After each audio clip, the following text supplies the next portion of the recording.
Continuando com o estudo do livro de Mateus, hoje eu vou meditar no capítulo 17, onde vai falar sobre a transfiguração de Jesus. O momento que Jesus, a glória e o poder de Deus se manifesta em Jesus. E chama-se isso de transfiguração. Mas antes eu vou fazer uma oração. Senhor Deus Todo-Poderoso, mais uma vez, Senhor, estou diante da Tua palavra, que o Senhor me ajude, Senhor. Me ajuda, Senhor Jesus, a não ter nenhuma intercorrência durante a gravação desse vídeo, que eu possa falar e meditar na Sua palavra, que eu te peço, em nome de Jesus. Amém. Então começa dizendo assim: 6 dias depois, tomou Jesus consigo a Pedro e aos irmãos Tiago e João, e os levou em particular a um alto monte, e foi transfigurado diante deles, o seu rosto resplandecia como o sol, as suas vestes tornaram-se brancas como a luz, e eis que lhes apareceram Moisés e Elias, falando com ele. Então disse Pedro a Jesus: Senhor, bom é estarmos aqui, se queres farei aqui 3 tendas, uma será tua, outra para Moisés e outra para Elias. Falava ele ainda quando uma nuvem luminosa os envolveu, e eis, vindo da nuvem, uma voz que dizia: Este é o meu filho amado, em quem me comprazo, a ele ouvi. Ouvindo, os discípulos caíram de bruços, tomados de grande medo. Aproximando-se deles, tocou-lhes Jesus, dizendo: Erguei-vos e não demais. Então ele, levantando os olhos, ninguém viram senão Jesus. Então aqui começa... Mateus, ele começa esse capítulo narrando, né? Esse é um dos episódios mais extraordinários do ministério de Jesus, que foi a sua transfiguração.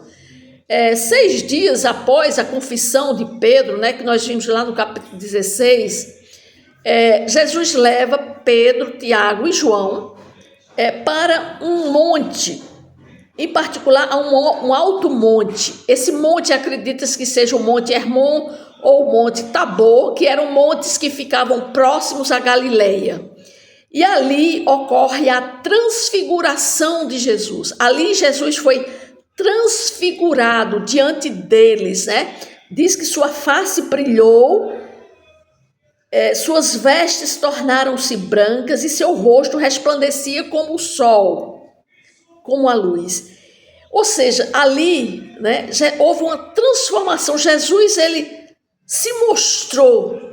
Não foi apenas uma mudança exterior, mas a glória de Cristo, ela esteve velada na sua humanidade. Ou seja, Jesus sempre pareceu ser um homem, né, uma pessoa, mas ali aconteceu a transfiguração, a demonstração que Jesus era homem e era espírito, era homem, tinha a sua humanidade, mas também tinha a sua divindade. Ali a sua divindade irrompeu diante dos discípulos, ou seja, ela apresentou-se, apareceu diante dos discípulos. Não se trata de um simples reflexo da glória, né? Como aconteceu lá com Moisés. Com Moisés ele foi também transfigurado, mas aqui não. Aqui foi da glória interior de Cristo que se manifestou exteriormente, né? E ali os discípulos veem ele falando com Moisés e Elias, que Moisés representa a lei, né? Enquanto que Elias representa os profetas, né? Que todos se convergem para Cristo, né? Ou seja, Moisés e os profetas, ou seja, a lei e os profetas, significa todo o Antigo Testamento, que agora estava se convergendo numa única pessoa, que era Jesus Cristo, o Messias prometido, né? Por isso que os discípulos veem aquela presença de Moisés e Elias, mas nada com isso constando que Jesus representava o próprio Antigo Testamento, Moisés junto com Elias, né? E os discípulos, quando veem, João irrompe, ou seja, diante dessa cena gloriosa, Pedro, como ele tem um instinto de falar com impulsividade, Pedro fala sem pensar e pede para fazer uma tenda. Pedro estava achando tão maravilhosa aquela cena que ele quer prolongar aquele momento sublime, né? E ele quer construir quer fazer tendas para que aquela cena ela se perpetue, ela continue, né? Quantas vezes também nós queremos, às vezes, quando nós estamos diante do poder, da glória de Deus, nós também queremos, né, prolongar, né, esses momentos de intimidade com Deus, né? Ali Pedro falava, vendo aquela nuvem luminosa que estava envolvendo Jesus, né? E aí eles ouvem uma voz vinda do céu que diz: este é o meu filho amado. Este é o meu filho amado, em quem me compraz. Ou seja, Deus estava dizendo, eles estão ouvindo a voz de Deus, né? No batismo aconteceu a mesma coisa. Deus também fala as mesmas coisas. Este é meu filho amado, em quem me comprazo. E ele disse, ou a ele, ouvi-o. Ou seja, Deus estava mandando, né, que as pessoas, né, a voz do Pai, de Deus, ele não apenas afirma que o amor, está afirmando o amor que ele tem pelo seu filho, mas também ordena que todas as pessoas o ouçam, né? Ele está pedindo para que todos ouçam o que Deus tem para falar, né? E ali os discípulos caem de bruços diante daquela gloriosa presença de Deus ali. Eles não aguentam e se caem, se prostram, né? Porque a glória é tão grande, né? Porque o corpo humano não sustenta diante da glória de Deus. Apenas Jesus, porque Jesus já era espiritual. E ali, em meio àquela glória, eles caem de bruços, né? E ficam com medo, né? Tomados de grande medo. Aí é que Jesus diz: erguei-vos e não temais. Então eles se levantaram, olharam e não viram mais ninguém senão a Jesus. Então, aí nós estamos vendo aqui um dos episódios mais importantes, né? Que foi a transfiguração de Jesus. E eles continuam, no versículo 9 diz assim: e descendo eles do monte, ordenou-lhes Jesus: a ninguém conteis a visão, até que o Filho do Homem ressuscite dentre os mortos. Jesus faz um pedido para eles, né? Que eles não deveriam contar nada a ninguém, ele diz, até que o Filho do Homem ressuscite dentre os mortos. Mas os discípulos, no versículo 10, mas os discípulos o interrogaram: por que dizem, pois, os escribas ser necessário que Elias venha primeiro? Então Jesus respondeu: de fato, Elias virá e restaurará todas as coisas. Eu, porém, vos declaro que Elias já veio e não o reconheceram. Antes fizeram com ele tudo quanto quiseram. Assim também o Filho do Homem há de padecer nas mãos deles. Então os discípulos entenderam que lhes falara a respeito de João Batista. Então, quando os discípulos perguntam a respeito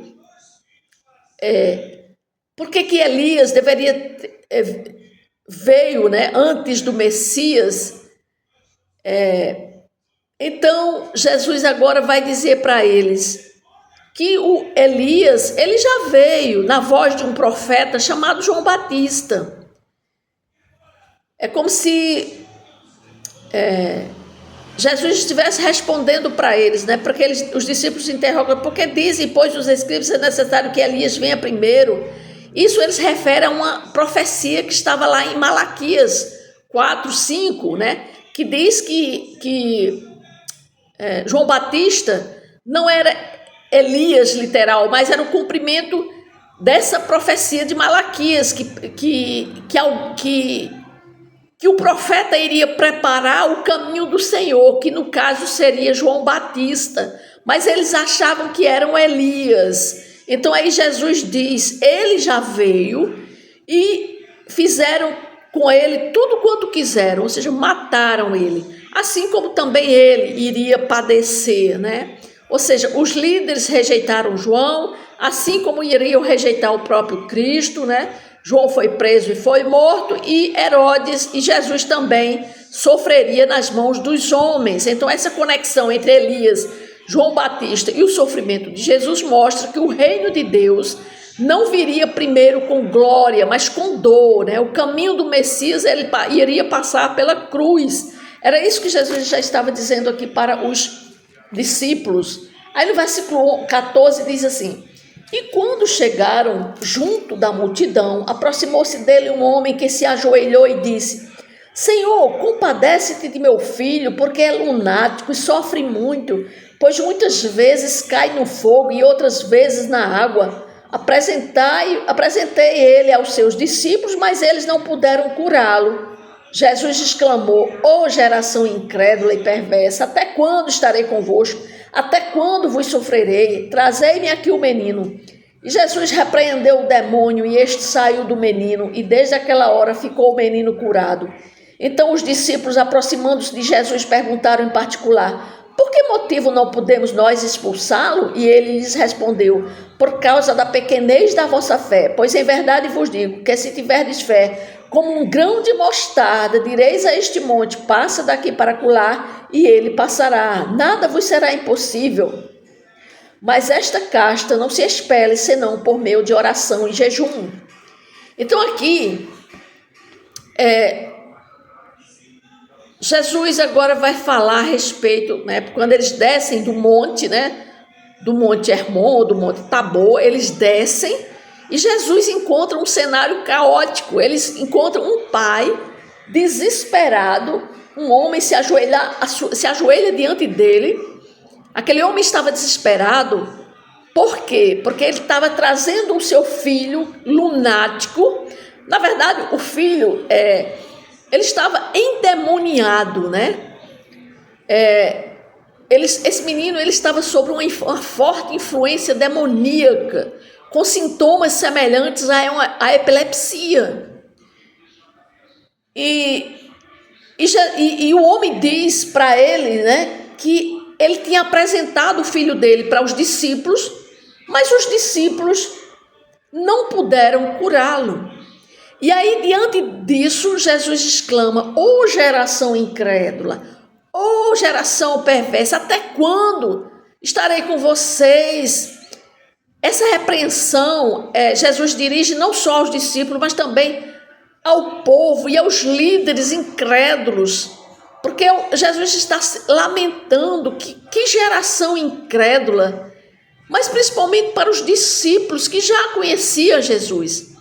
Jesus já tinha mostrado, né, que se creres verás a glória de Deus, ou seja, Jesus já tinha demonstrado aos discípulos, né, orado, feito tantas curas, milagres, né?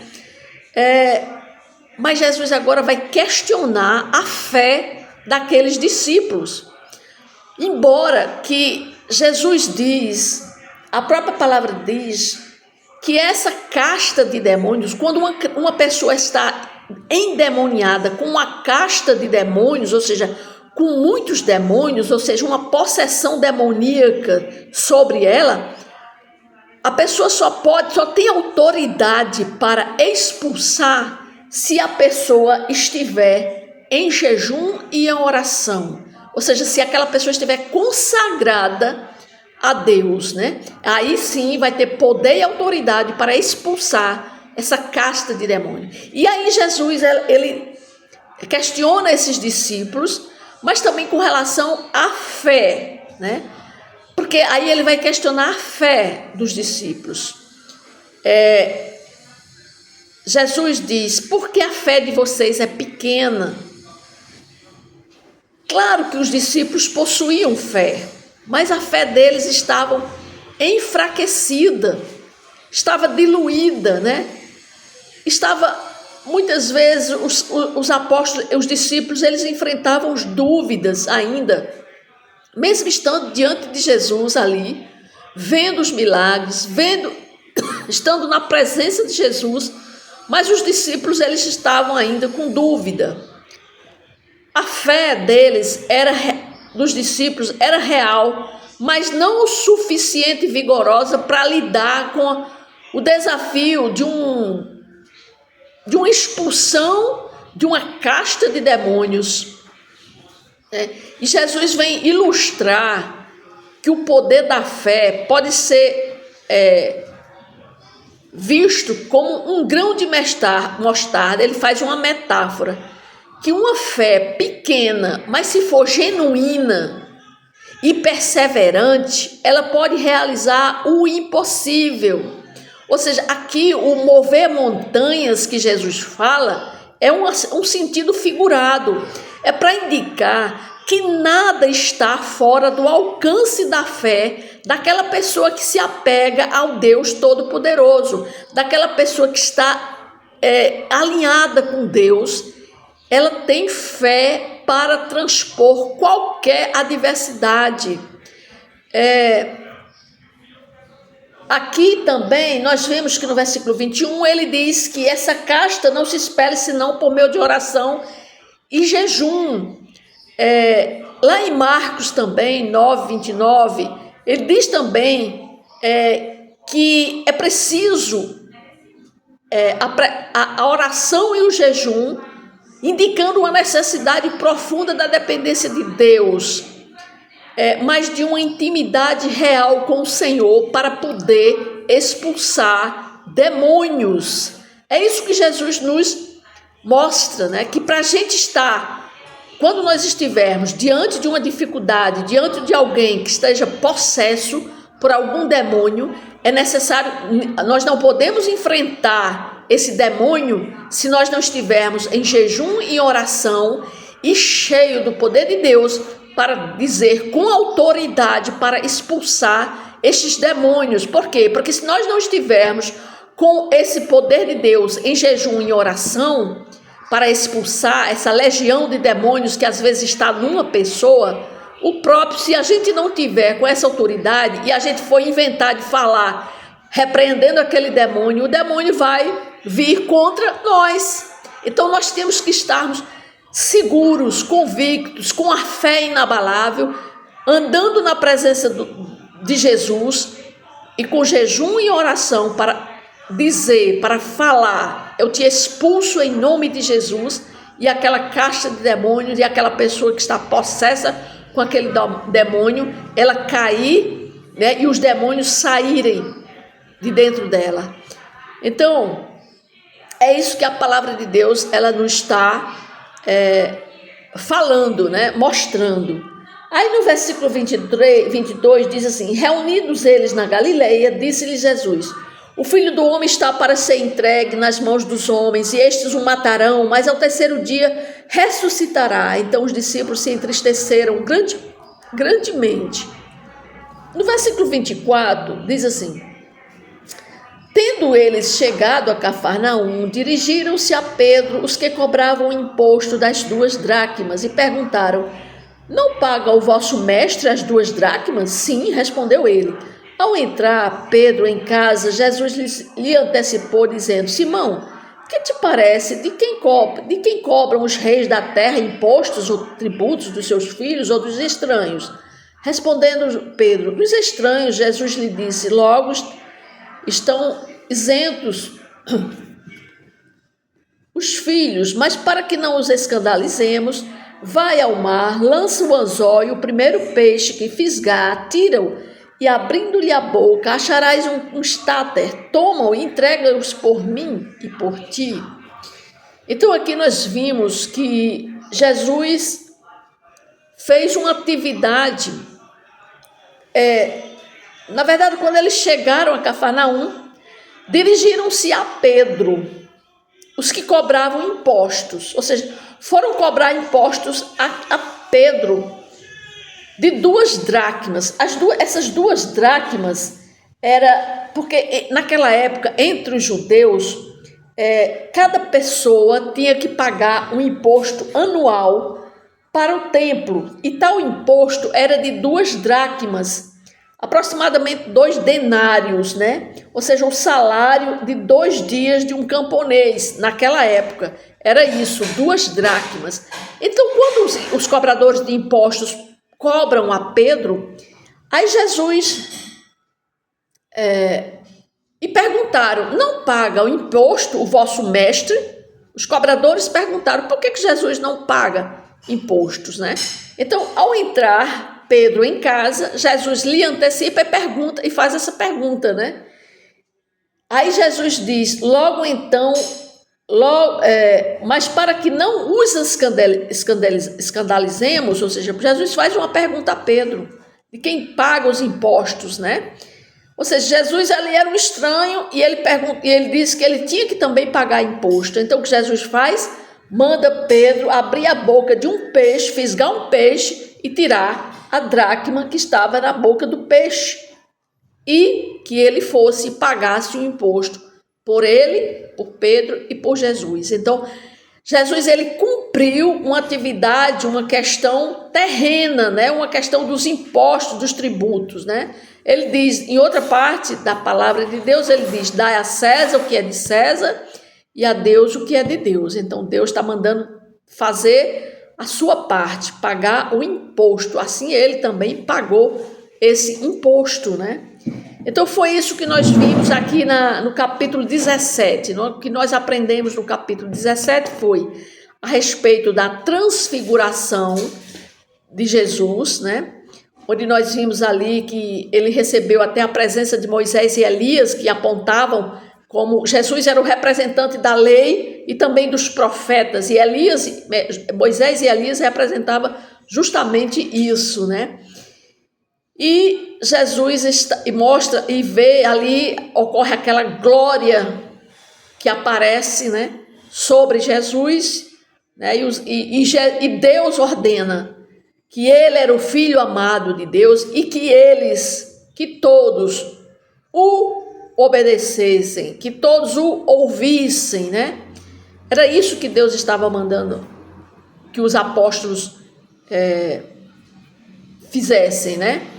Ou seja, nós temos que manter os nossos olhos em Jesus, o Filho amado do Pai, né? Porque Deus deu essa ordenança. Então, minha fé ela deve crescer e ser fortalecida.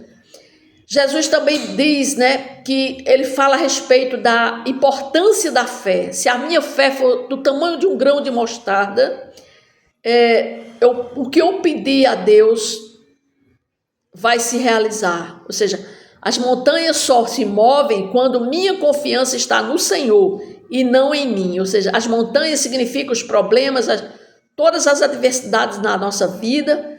Então, quem comanda, ou seja, quem deve